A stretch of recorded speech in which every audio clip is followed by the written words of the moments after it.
McLarens don't waft. They attack the road.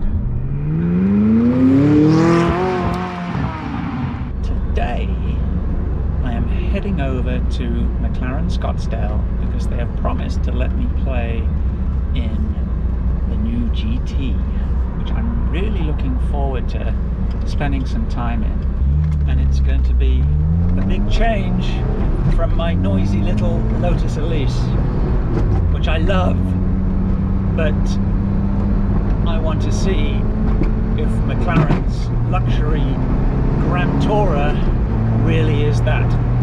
And if it is it still a McLaren? So this is the McLaren GT, McLaren's luxury Grand Tourer offering, and I will say it is quite different to the other McLarens that I've driven.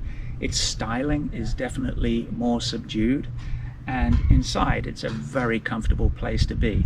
So powering this car is a 4-litre V8 twin-turbo engine based on the engine from the 720S, detuned by 100 horsepower, so it has 612 horsepower, 465 torques. It's also the heaviest of the McLarens. It weighs in at a touch under 3,400 pounds, so that's a little bit more than 400 pounds heavier than the 600 LT, for example.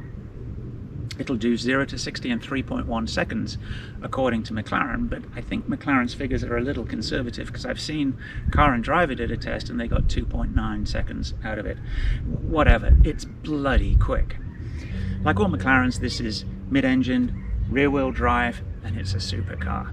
So let's take a look at that engine. You press the button on the remote and up goes the hatch, and there's the engine, or not.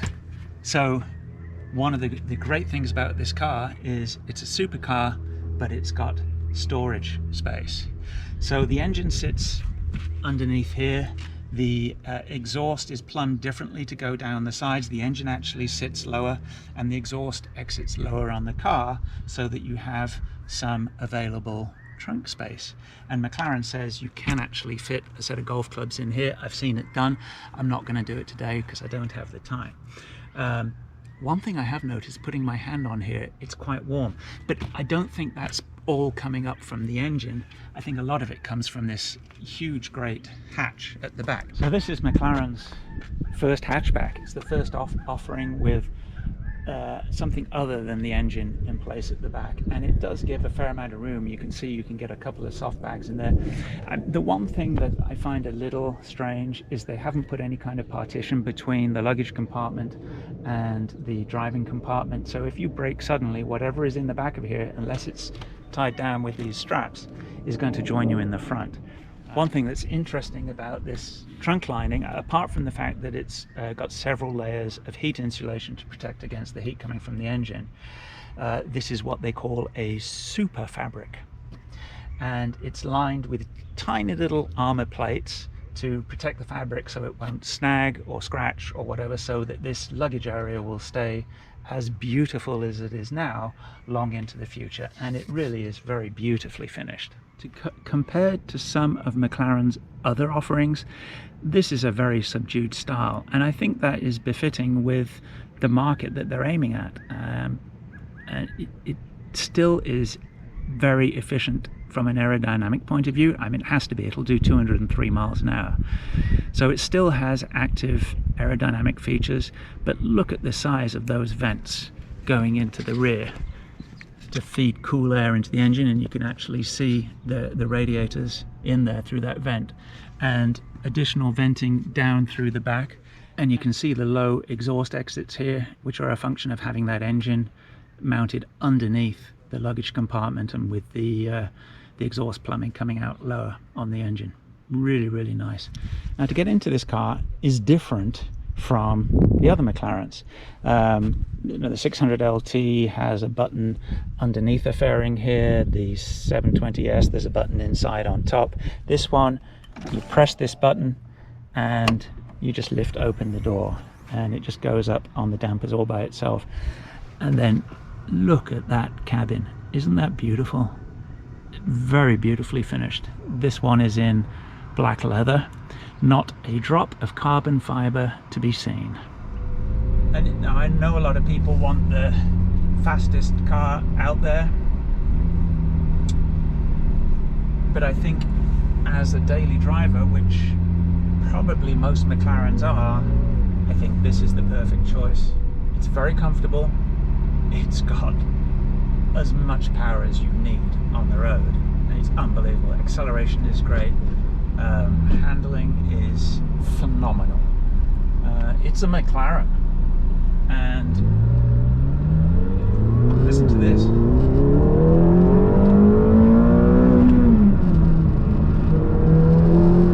And that's in the comfort setting.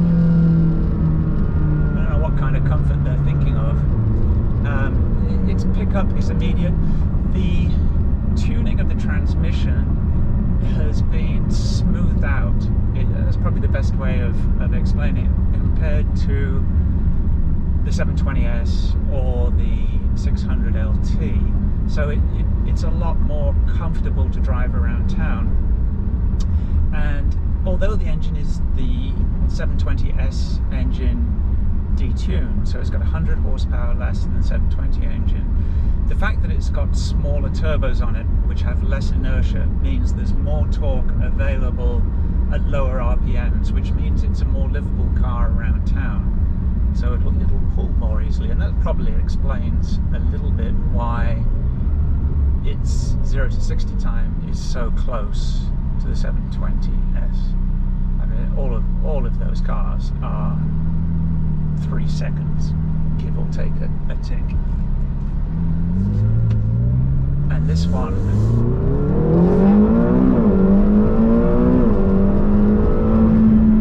really picks up very nicely.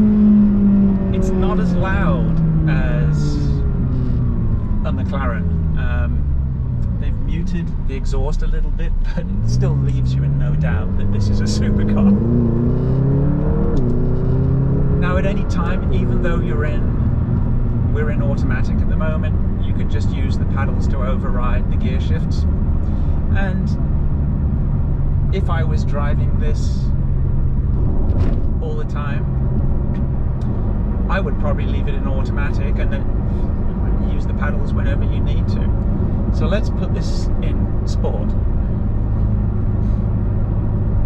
So where we're driving is actually a brand new road, so this car feels great. You do feel every little bump though. If you were in a Bentley Continental GT, you'd be wafting along these roads. McLarens don't waft. They attack the road. And Sport Plus, even if I'm in comfort, you feel all these bumps. I came down this road earlier. The road holding is spectacular though, and you could go around this roundabout at whatever speed you want, really. So when you put it in the sport setting, I'm still in automatic, it definitely holds the gears longer, which is what you'd expect it to do. And if I put it into track, it would hold probably 1 gear lower as well. I'm going back to sport. We don't need to be in track. This is not really a track car. But if you wanted to take it to a track, it is going to embarrass a lot of cars. This is an insanely powerful car with sublime handling. Sure, the 720S or the 600 LT will go faster on a track, but this is definitely more livable on a day-to-day basis. Now this suspension in this is steel springs with anti-roll bars, so it's a much less sophisticated suspension than in the 720S, and that is primarily for cost reasons, just to keep the cost of this down, but it still handles really, really well. I love McLaren steering wheels. They are very, very simple. No buttons. That is so unusual in 2020 to have a brand new car with no buttons on the steering wheel, and you really don't miss them at all.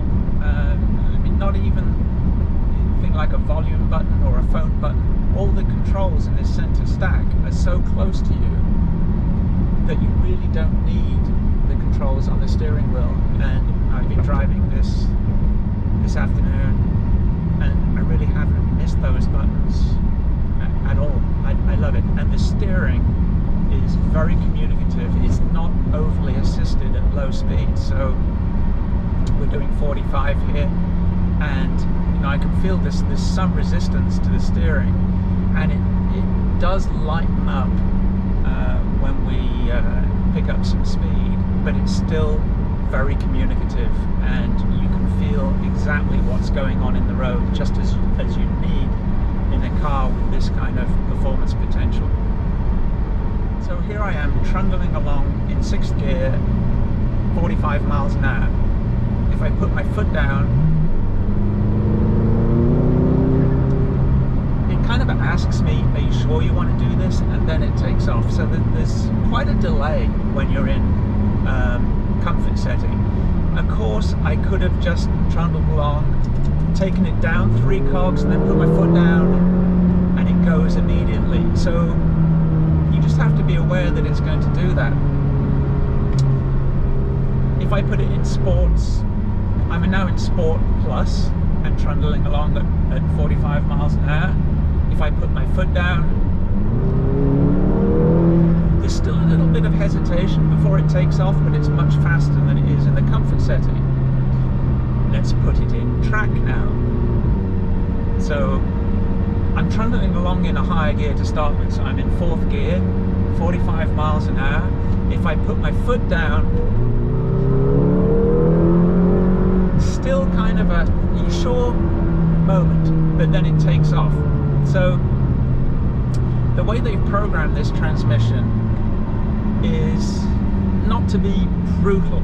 If I had done that in the 720S, I would have been plastered against the seat and we would have taken off right away. Probably even in the, they don't call it comfort in the 720S, it's normal. So that's where I think the big difference is on the transmission. It kind of waits to shift down to make sure you really want to do what you're asking it to do. So McLaren reserves names for cars without numbers for their special cars, like the P1, like the Senna, like the Speedtail, like the GT. And I think this is a special car, and I think there's a reason why they've done that, because they want to tell you this is a special car. And it is a special car. It is a supercar. It's got supercar performance and luxury car comfort. Yeah, it's not as comfortable as the Bentley Continental GT for a cross-continental drive. I will give it that. But I really don't think it's trying to be that. I think it's trying to be a very sporty version of that, and I think they've done it very, very well. Driving it in traffic is very, very easy. Sight lines are good, it's very open and airy. You're not freaking out that you can't see other cars. And you keep getting glimpses of those rear haunches with those huge radiator inlets, and it just makes me chuckle when I see those. It really is. It's a very stylish car, but unmistakably McLaren. It's unmistakably McLaren in its looks, and unmistakably McLaren in the way it drives. Well done, the boys from Woking. Thank you, McLaren Scottsdale. You made my day. Here we are, 6 months after filming all the footage I did for the GT. I'm in the same car, got a helmet rolling around here. I'm in the same car at what used to be Bondurant, which is now Radford.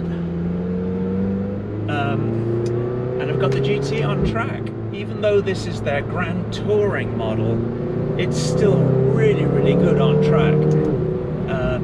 It handles beautifully. The suspension is probably a little more mellow than, say, the 720S. So it's very, very comfortable, and still handles beautifully around here. If you want a car that you can drive all day, and then if you want, take to the track and do a few spirited laps, this is the McLaren you want. It's so comfortable, and its manner on track is very, very balanced, and you can balance this thing on the throttle all day. It's got oodles of power and takes these curves beautifully. And this one's a really rough one. Gear changes are smooth and quick, and we're not going that fast. As you see, I'm not wearing a helmet.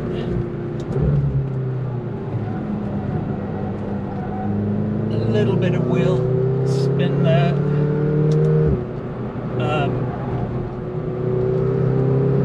But it's just, and it builds speed very, very rapidly. What I would say is, if you're looking for a McLaren, don't pass this one by. I mean, we are going pretty rapidly here, and it's effortless. I'm really not, I'm driving like at 5/10 probably, but it holds the road beautifully.